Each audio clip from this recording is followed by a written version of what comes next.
10% of all the new cars sold in Iowa come from the Karl Auto Group. Our neighbors trust us to have the largest selection and the highest standards.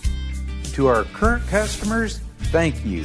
And to our future customers, see for yourself why Karl drives Iowa. Your dealer for life, it's the Karl way. Hello, everyone. Welcome back to the What's up? Cyclone Fanatic pregame show. It's us again, Leah and Jake. I'm surprised they let you back in the studio, Jake, after the silliness that you pulled yesterday on the I know. women's I don't know pregame why show. anyone is putting me back behind a podcast mic No. after that. No, I after you were getting torn apart on X, I deserved it. No, you did, and I loved it, and I'm glad that I ended up putting it out on the internet for all to see. Yeah, I knew you'd clip it right away. Right after we ended the pregame show, I was clipping it. But thank you everyone for joining us for some more Iowa State basketball coverage tonight. It's your number 4 Iowa State taking on the Iowa Hawkeyes. I'm a little nervous tonight, but not as nervous as last night. How are you feeling?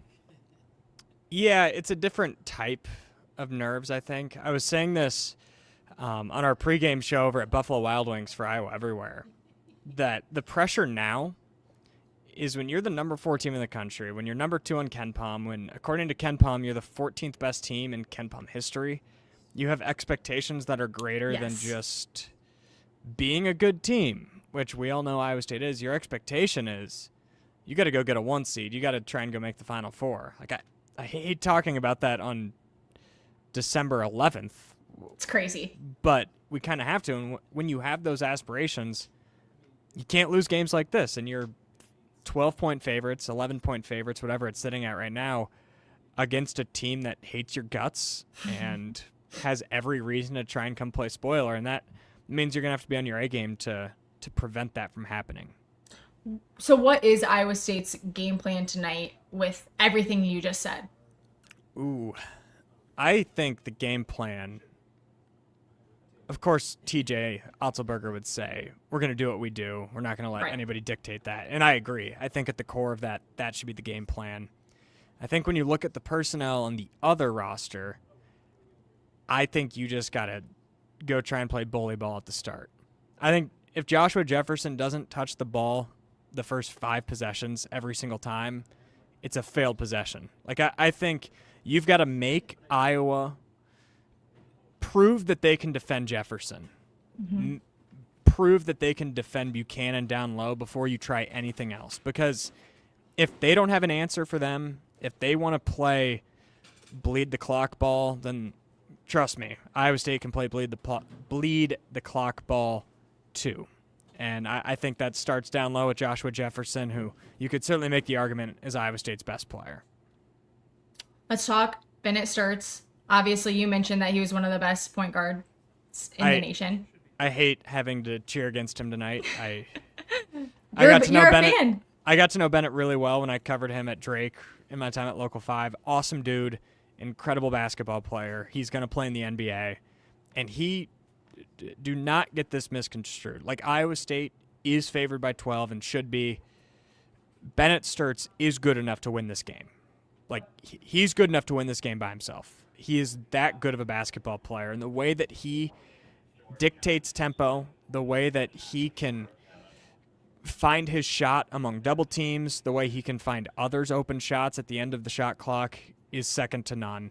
And you've got to be prepared to go against him. I do like, however, that the last time out, Iowa State played against another guy that I could say these exact same things about, and another guy that you can make the argument as the best point guard in America. So this isn't anything new for Taman Lipsey, Killian Torrey, or Nate Heisey, but they're going to have to be on their A game and try and contain Stirts as much as you possibly can. How does Iowa as a whole handle Iowa State's defense, which is arguably one of their best parts of their game?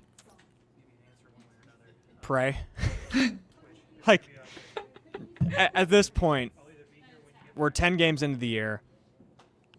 Iowa has not proven, outside of Bennett Stirts, that they have a secondary creator, at least a consistent one. So if you're Ben McCollum, you are just hoping that one of those other guys emerges, whether it's Cooper Koch, Alvaro Fulgaris, Brendan Housen, Isaiah Howard, Tavion Banks. You're going to need one of those guys to be able to take some stress off of Stirts, because Stirts is going to get his. There's no doubt. Regardless of how well Iowa State defends him, he is an NBA player. He will find a way to get his. But if we leave this game and just say Stirts got his, Iowa's not going to win. That's how it is. They're going to need someone that can alleviate that pressure from him and be able to let Stirts take a couple possessions off and be in a position to maybe catch and shoot a three, because that's what he does well also. And from my perspective, I don't know who that's going to be for Iowa, if it's anybody. Obviously, this environment, this game is insane. I saw the coverage you did of the people that were waiting outside in the snow, in the freeze, which doesn't surprise me. Do you think this crowd can affect Iowa State? And I know the answer already because they are so locked in, but do you think it's going to affect Iowa in any way? Oh, yeah, it will. Don't get me wrong, the Breslin Center is a really good atmosphere up at Michigan State, but it's not this. Right. And it's also, Michigan State has no hatred towards Iowa. These fans, the fans that were here 16 hours ago, hate Iowa's guts, and they've been in here. They've been in Hilton for almost 2 hours now, and they're going to be ready to go, and that can affect Iowa. The good news for the Hawkeyes is you've got Bennett Stirts with the ball in his hand, but you're also going to see Iowa State try and go at Stirts, get him in foul trouble. We all know how this works in college basketball. The home team typically can get a favorable whistle here or there. If you're able to get too early on Stirts and he's got to sit a little bit, he doesn't do that a lot. I think that's going to be Iowa State's focus, is wear him out as much as possible, maybe get him in foul trouble, and make somebody else beat you. Also, I want you to talk about Dom. It looked like he was not warming up at all. Just give people anything you've got. Yeah, Dom Plata not dressed today. It sounds like a right leg injury. I don't know, though. I don't know that for a fact. That's a big loss. Plata's been giving the team really good minutes. The good news is this is why you bring Eric Mulder in. Mulder's had a couple moments already this season where he can come in and give you some good minutes at the 5. Matchup-wise, it's probably not that big of a deal. Iowa doesn't exactly have a ton of bigs they can roll out. So if you've got to throw Mulder out there for 15 minutes, I don't think it's the end of the world. But the way Plata's been playing, you'd love to have him out there. I asked you this question yesterday, and you had a great answer, but it was, who are you most excited to see just enjoy? Kelly Torre. I knew you were going to say that. I knew you were going to say that. Yeah, I am so excited. I mean, you answered Jada Williams, and she killed it last night. Career high 12 assists, and so, man. I'll never that was forget. A great press conference, too. I'll never forget 2 years ago. Yeah, 2 years ago when same kind of scenario. The Cyhawk game was the first big-time game here at Hilton. And Keyshawn Gilbert, specifically, you could see the emotions on his face as he got to just experience what that's like. The big smile that he had after he played a really good game. I expect to see maybe not smiles out of Torre. He's kind of a menace and is locked in all the time. But I think you're going to see somehow another level up of energy from Torre. And that could, you got to be careful, too. You don't want it to be completely out of control. But I'm so excited to see Torre one-on-one against an Iowa player while he's on defense when the Hawkeyes can't hear themselves think. That's gonna be a lot of fun.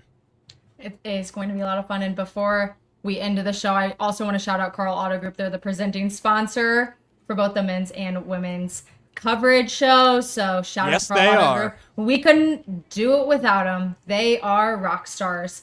I also want to mention, Jackson and I didn't mention this on our show, on our post-game show last night, but Iowa State clinched the Cyhawk series with the game last night. Is this the earliest, the quickest they've ever done it? I don't know the history. Right? It has to be, because I remember my junior year, it went down to the wire, the last game, softball, or the last sport. So it's got to be the only reason quickest Iowa's they've got ever any done it. points is because they got one goal in soccer. That's the other thing. And Iowa was a great soccer program, and the score was only 1-0. That's all I got to say. So I don't know. Best time to grab a clone cone. Easy answer. 2 minutes left in the first half. Is that true? Oh, yeah. 100%. I've got a philosophy down. Like, you don't have to deal with the halftime line, but you also get to eat it during halftime. While you're sitting, yeah. So you're not worrying about eating ice cream that like is the size of your face and having to worry about like standing up, sitting down, clapping, missing stuff. True. 100%, 2 minutes before, but don't spread that because then if everyone goes to get one 2 minutes before halftime, there's going to be nobody in the stands and the line's going to be long. So keep that on the down low. Are they still massive? Because I feel like when it was my freshman year, they were huge. And then as I went on in college. They're not as big as they used to be, which is a absolute shame. Bring back the large clone cones. It's disgraceful. It should be painful to eat an entire clone cone. If it's not big enough. There's not enough ice cream.